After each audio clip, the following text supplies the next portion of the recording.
دامگر و جیم سیرگران و طبیبان خودخواند. دوام 2-3 ماه اخیر نشان دادن چنین بازداشت‌های نمایشی از ملاهای به اصطلاح مقامات قلاب و جادوگر بیشتر به نظر می‌رسد. حقوقدانها با چنین شیوه برگزار کردن بازداشت‌ها را نادرست می‌حسابند. اعتراف اصول احتمالیت بیگناهی پیش از همه از سندهای حقوق بین المللی و کنستیتوسیا برمی‌آید. اینچنین همچون معیارهای مقرر کننده که اهمیت استراتژی دارد در کودکس مرافعی هم جنایتی و هم شهروندی و مأموری و گراجدنی پیش بینی شده است. از این خاطر شاید از بی‌صلاحیتی یا از کمتر بودن سطح دانش یا دیگر عامل‌های سوبیکتیوی طوری که من در بالا اشاره کردم بعضی‌ها با استفاده از اصول یک بام و دو هوا به همین گونه غلط و انیخترش خطاگی‌ها راه می‌دهند.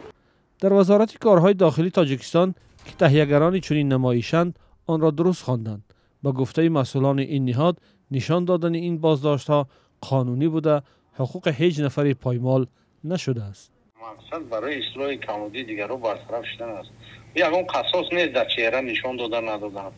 کودکسی هم یگان چه من نکردگی است. حالتی که نابالغ باشد برای این بد خود بهادری و ناامیدی از زندگی برای بخطری کودک میشود که برای کلانسال یگان مانعگی نیست. این یگان پس دادن شأن اعتباری اون نفر نیست. حالا که پیشگیری هستی برای مثلا دیگران با همین کار مشغول بودن این همچه یک مایه عبرت میشود که هم کار نکنن در حقیقت.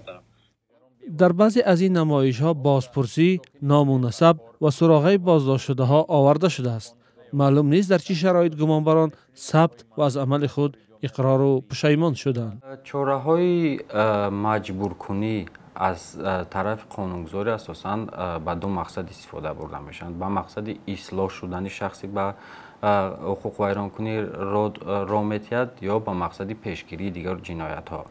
همه این را همون مقاماتی که به همین کارو سر و کار دارند ممکن که هم منفعت جمعیت رو منفعت جامعه رو به نظر میگیرند و در این حالت عکس میکنند که ممکن که بسیار حالت‌های میشود که ملاها همچون قلابی اعتراف کرده میشد و بسیار شخصان به نزد ویها میروند و قربانی همین قلابی میشن.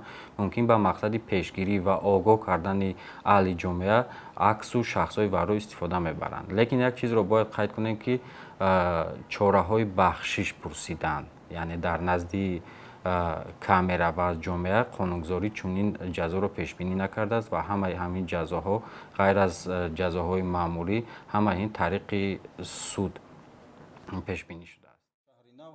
تشکیل چنین بازداشت‌ها در حالی است که اکثر بازداشت‌ها و مرافعه‌های مهم و پرسر و صدا در تاجیکستان پشت درهای بسته می‌گذرد. و اگر ما در کردار آتون یا ملا علامت‌های جنایت را دیدیم یا قانون ویرانکنی را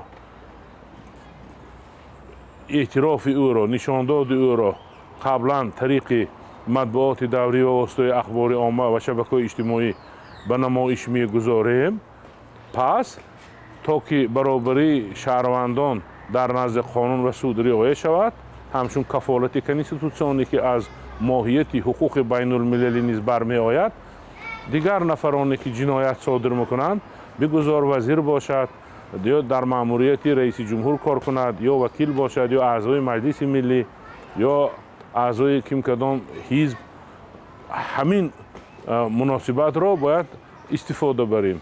نظر خود گمانبران و نزدیکانشان به این گونه بازداشت‌ها معلوم نیست. در تاجیکستان تشکیل مرافعه‌های شفاف راه یافتن فعالان و نزدیکان گمانبران با مرافعه‌ها از مشکلی هاست که در گذشته بارها نگرانی ها را به میان گذاشته بود.